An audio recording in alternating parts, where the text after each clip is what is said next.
ویل کېږي چې په یو کور کې یو وړوکی ماشوم د خپل مور سره اوسیږي چې مور یې د ګاونډیانو کره کار لځي او هغوی کره کار کوي او په هغه پیسو باندې ځان له د خوراک دپاره سره وړي په هغې باندې وخت تېروي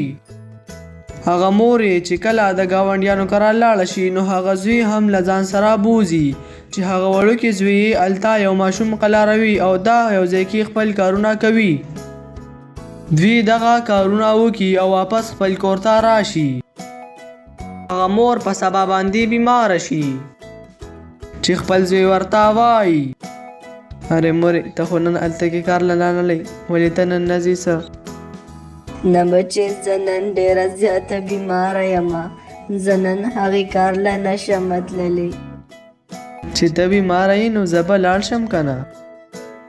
نه نن نه ځو ځکه زه بیماره یم او ته سکول ته ځې ته سکول ته ځه خپل سکول مه قضا کوه بیا هغه سکول ته لاړ شي او چې کله غرمه شي نو هغه ماشوم واپس را روان شي بیا په بله ورځ باندې هم د هغه مور ډېره زیاته بیماره وي مورې زه به نن کار له لاړ شمه نن خو هسې هم د سکول چوټي ده ته په کور کې چې کله صحیح شي نو بیا به ته ځې ښه بس صحیح ده ته نن لاړ شه هغه ماشوم بیا د ګاونډیانو کره لاړ شي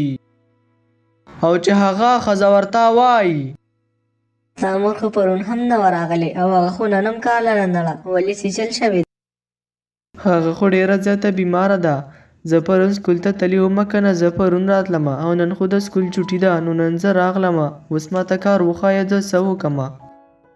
ته هېڅ څه مه کوه د هغه وضو خواله ورشه او د هغې وضو خیال کوه او بیا یې بهر ته بوځه هغه د هغه وضو خواله ورشي او هغوی سره ودرېږي هغه وزې په هغه کمره کې ډېرې زیاتې تنګې شوې وي او دی واپس لاړ شي چې هغه ښځې ته وایي هغه وزې خو په کمره کې ډېرې زیاتې تنګې شوې دي زه به یې هغه بهر ته بوځمه ښه ورشه بهر ته یې بوځه هغه ماشوم د هغه کور نه هغه ټولې وزې راوباسي او بیا یې بهر ته بوځي چې هغه نورې وزې صحیح وي او په هغې کې یوه وزه بیماره وي بیا هغه دغه شان ولاړه وي او هیڅ خوراک نه کوي بیا چې کله د دوی د بوتلو ټیم شي نو هغه ماشوم هغه وزې را روانې کي او هغه کور ته یې ورسوي چې په هغه ځای باندې ودروي بیا هغه ماشوم هغه ښځې خواله لاړ شي او هغې ته وایي په هغه وزو کې خو هغه یوه وزه ډېره زیاته بیماره ده زه وایم چې د هغې لپاره څوک ډاکټر راولو کومه وزه ته یې ماته وښایه هغه ماشوم بیا هغه ښځه د ځان سره هغه کمرې ته بوځي او هغه وزه ورته وښایي چې هغه ښځې ته پته ولګي چې دا خو ډېره زیاته بیماره ده د د وجې خو به نورې وزې هم بیمارې شي دا وزه به یې مونږ د دې کور نه لر کړو یا به یې په قصاب باندې خرڅه کړو چې هغه له خو څه پیدا وکړي که نه مونږ له خې ټول کور ګنده کړی دی او هسې زه یې هم نیولی دی دې خبرو سره هغه ماشوم په هغه وزې باندې ډېر زیات خفه شي او واپس هغه خپل کور ته را روان شي چې کور ته ورسي نو خپلې مور ته وایي مورې هغه خو هغه یوه وزه په قصاب باندې خرڅوي چې هغه یې حلاله کړي او هغه خو زما ډېره زیاته خوښه ده بس مونږ څه وکړو نو هغه خو د هغې وزه ده کو هر څه ورسره کوي مونږ خو ورسره څه نشو کوي مورې نه مونږ به یې ترې واخلو که نه مونږ به یې څنګه اخلو زمونږ سره خو پیسې نشته او هغه به یې په پیسو خرڅوي دې خبرو سره هغه ماشوم ډېر زیات خفه شي او لږ سوچ وکړي چې بیا خپلې مور ته وایي مورې بس ته ورته ووایه چې دا اوس زموږ له راکړي زه به یې د هغوی کره 6 میاشتې کار وکړمه نو هغه پیسې به پوره شي ارې بچې زما خو په یقین نه راځي چې هغې مونږ له راکړي ځکه هغوی خو ډېر زیات لالچي دي خو ورېږه زه ورته وایم نو بیا یې هغه مور د خپلو ګاونډیانو کره لاړه شي او هغه ښځې ته وایي ارې ته به یې ماله دا وزه راکړې زما هغه زوی ورپسې جاړي هغه وایي چې زه به دوی کره 6 میاشتې کار وکړم او ماله د 1 روپۍ هم نه راکوي دې خبرو سره هغه ښځه په لالچ کې لاړه شي او سوچ کوي چې دا خو هسې هم بیماره وزه ده دا به یې زه هغې له ورکم دا به یو څو ورځې پس بیا مړه شي او هغوی به زما کره کار کوي ښه صحیح ده ورشه هلته کې ولاړه ده او ځان له یې بوځه ورېږه زه ورپسې خپل زوی رالېږمه هغه به یې راولي. هغه مور یې بیا خپل کور ته لاړه شي او خپل زوی ته وایي ارې بچي هغه وزه خو مې دې درله واغسته خو اوس درته وایم چې 6 میاشتې به ورکره کار کوي. دې خبرو سره هغه ماشوم ډیر زیات خوشحاله شي او خپل مور ته وایي زه به یې هغوی کره خامخا 6 میاشتې کار کوم خو چې ماله صرف هغه وزه راکړي زه اوس په هغه وزې پسې ځمه. هغه ماشوم بیا د هغوی کره لاړ شي او د وزو خواله ورشي چې له هغې نه ځان له هغه بیماره وزه را روانه کړي. بیا هغه وزه خپل کور ته راولي چې هغه بیماره وي. هغه ماشوم د هغه وزې سره ډیره زیاته مینه کوي او ډیره زیاته ښکلې ساتي. چې کله سحر شي او هغه ماشوم سکول ته ځي نو د هغې نه مخکې خپله وزه بهر ته بوځي چې هغې لا بهر یو چکر ورکړي او هغه ډیره زیاته خوشحاله شي او بیا یې راولي. بیا چې کله هغه ماشوم د سکول نه راشي نو هغه وزه د کور نه را روانه کړي او بهر ته یې بوځي چې ماښام کېدو والا شي او ډیر زیات وخت شي نو هغه واپس خپل کور ته را روان شي او هغه وزه هم ډیره زیاته خوشحاله وي. یو ورځ دې خپله وزه بهر ته بوځي چې په دې کې هغه ښځه د خپل زوی سره روانه وي او چې د تا وګوري دا خو زما هغه وزه ده او دا خو اوس صحیح شوې ده. زه وایم چې دا اوس د ده نه زه څنګه واخلمه ورېږه زه ورله خواله ورځمه چې ووایم ورته. هغه ښځه بیا د دې ماشوم خواله ورشي زما وزه اوس څنګه ده ښه ده که نه؟ او هغه خو ډیره زیاته ښه شوې ده. دا وزه به یې زه ستا نه اوس اخلمه ماله دا وزه راکه. نه دا وزه تاله زه هیڅکله نه درکومه زه به ستاسو کره 6 میاشتې کار کوم او دا زما وزه ده. هغه ښځه بیا هغې کور ته لاړه شي او د هغه ماشوم مور ته وایي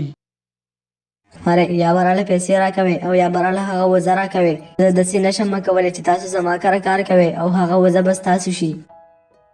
نه موږ سره خو پیسې نشته موږ به یې تاله هغې کې کار کوو. داسې هیڅکله نشي کېدی ماله به خامخا پیسې راوړئ. بیا چې کله هغه ماشوم کور ته راشي نو خپله مور ورته وایي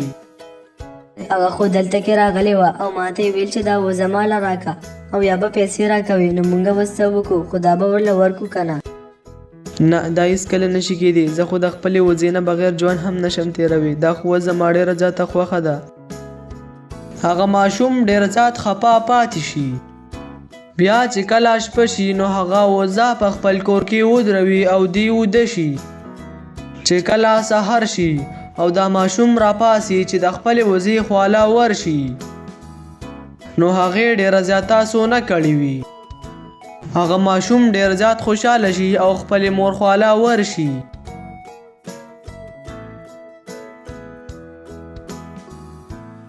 مورې زما هغه وزې خو سونه کړې ده ته راشه وګوره دا څنګه چل دی.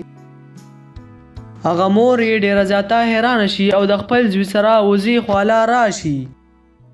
دا چې کله دوی وویني نو دوی دواړه ډېر زیات خوشحاله شي او هغه وزه بیا وایي